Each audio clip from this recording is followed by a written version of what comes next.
Hey everyone, it's Melissa. Today I wanted to do a quick video before it starts storming outside and before the doctor closes because I have to go get my allergy shots. Before I get started, there's a couple of things I wanted to mention. One of them is if people don't really know, I wanted to point out there is a whole subculture, I call it subculture, of wonderful women over the age of 45 here on YouTube. These are women that do videos. They're amazing. They're friends of mine. I text with them. I meet them. I talk to them on the phone. I can't get through my day without some of them. That's how much I depend on them. They do wonderful videos, and I have learned more from them than from learning from anybody that was much, much younger. I did want people to know about that so they can check these women out. 3 of my friends, Elle, Lulu, and Carol, have compiled lists. Some of the lists may overlap, of more mature YouTube women, women that do YouTube videos. So I really want you to check out these women, and I think that you're going to be hooked. You will want to watch every one of them and want to subscribe to them and watch their videos all the time. Okay, so let's see, I guess it was about 3 weeks or a month ago, my friend Kristen, her channel, YouTube channel is Kristen321, and she's just such a wonderful friend of mine, and she has a channel, and I'm going to put a link to her channel below. But about once a month or once every other month, I live in Tennessee, in southeast Tennessee, and she lives in northern Georgia. So we meet, the halfway point is Chattanooga. So we meet around the mall in Chattanooga, and we shop, and we have lunch together. We go to Starbucks, and we sit and we talk and we catch up on things. And we usually do a YouTube video that we'll put half of the video on my channel and half on her channel. And it's kind of become a tradition with us, and we've answered people's questions, and we've just done all kinds of tags and stuff and just had a marvelous time. So the last time we did this, I bought some things. Like I said, it was almost a month ago.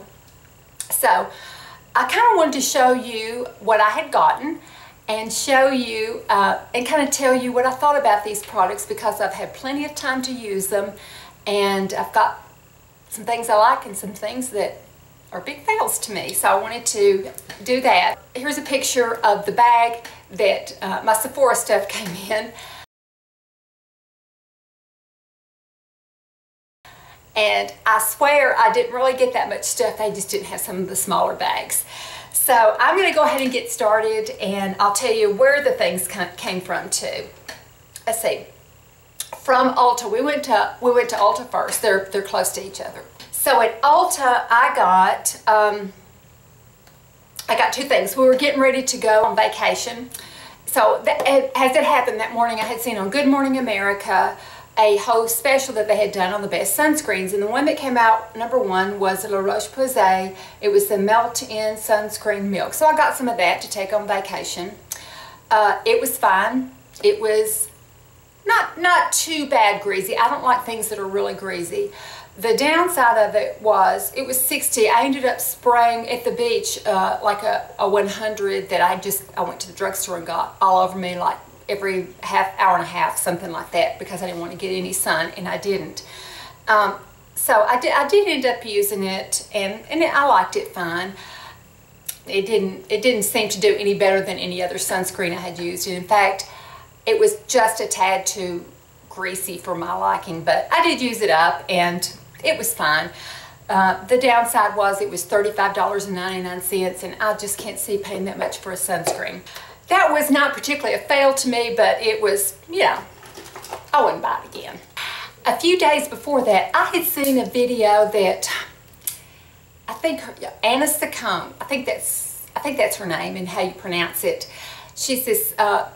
She and her husband have a channel, and they have 2 young children, and she's just real cute. She had done a video showing a brush that she loved, and it was kind of curved, and it had prongs that were real far apart.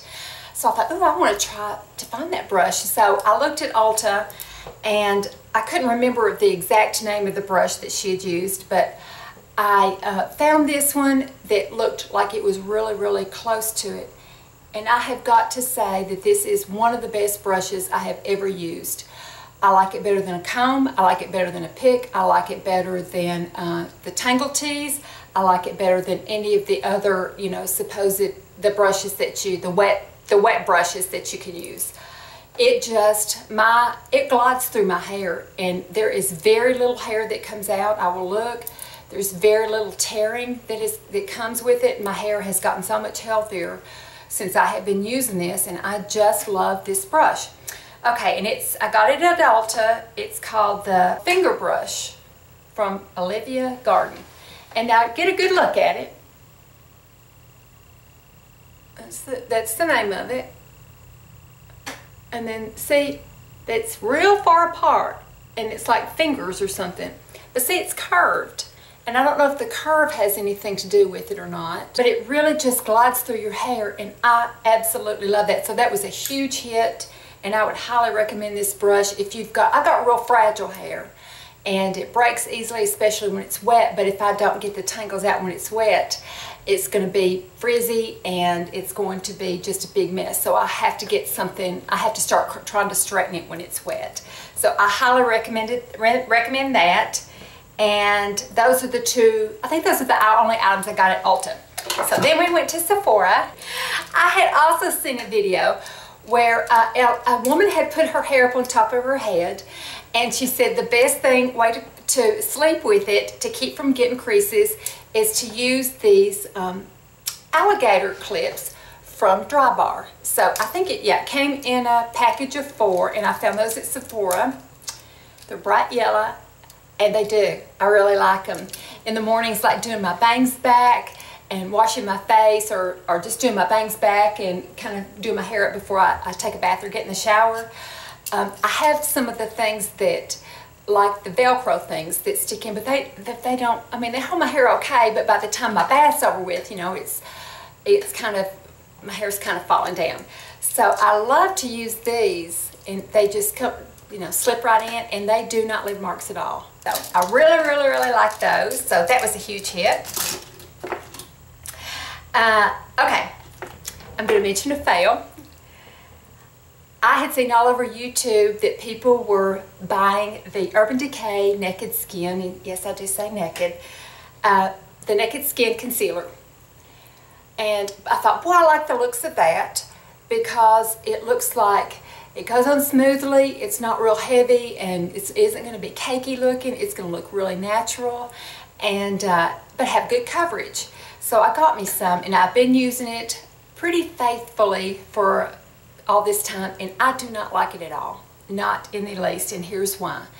Everything smears on it. I will use it, I will even powder it down, put some under eye powder, and usually by noon, or by 1 o'clock anyway, my mascara has smeared down there, and even if I change mascaras or just put mascara on my top lashes, my eyeliner has smeared down here. So the only thing I would do experiments with, the only thing that I had changed was this concealer, and all my makeup would smear. So I did not like it at all, and that would even be with a setting powder. It must have too much oil in it or something, but I don't like that. I will never repurchase it. What I really, really liked instead was drugstore Maybelline Superstay Better Skin Concealer. I really, really like that. It does as good a job as the Urban Decay, but it stays put and nothing smears on it. The next one is a mascara. I had seen several people using the YSL Baby Doll, and I really wanted to try it, so I thought, well, I'm going to buy it. You know, I kept looking at it. When I keep looking at things, I think, well, it's probably time to buy it. So I did, and I absolutely loved it. Absolutely loved it. I loved it's kind of a dry mascara. It just made my lashes look so long and thick, and it was just luxurious.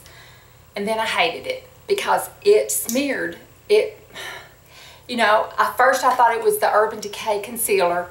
So I thought, okay, well that's it. That's why it's smearing. I was hoping, because I really liked this mascara. So then I tried, you know, another concealer that had always been really good in the past, and it still smeared. Then I tried another concealer, it still smeared. And it smeared pretty quickly too. It smeared all the way down here within a few hours by 2 o'clock. And I even just tried just doing it on the top lashes, and it still smeared. Nothing else was changed. Everything else was exactly the same. The only difference would be this mascara, and I'm so disappointed. I think it's too late. It's because it's expensive, and I think it's too late to take it back. I would be interested, I don't know if they have a waterproof, but I would be interested if anybody used this mascara, did not like the regular, that's not waterproof, but did like the waterproof if they have one. I would be interested to know about that because I loved the formula. I loved what it did to my lashes. But I couldn't wear it. I couldn't wear it because I would constantly have to rub underneath there and worry when I was out if it had started the smearing process yet. Okay, the next item that I bought was, I had looked at this. I had looked at it in Sephora before. I had looked at it online, and I had watched a little video that she did. It's the Shade and Light from Kat Von D. And I love the premise of it. It's a matte palette of 3. So you can do a neutral eye right here. You can do a cool eye in the middle, or you can do a warm eye over here. So you can do a different look for whatever the mood strikes you for the day. And to me, that is just a fantastic idea. So I was very, very intrigued that she had like sets like that, all done together, and that they were matte. So I knew that they would work for, my old lady eyes. And, I thought it was pretty too, the mirror. I didn't want to blind people. But, so I had come home after seeing it another time, and I had seen other people's videos on it. But I went to the Sephora site, and I saw a video that Kat Von D did where she used this herself. And she used it with another item that I purchased, and it's the Shade and Light brush. And it's not too dirty, but I did just put my makeup on with it.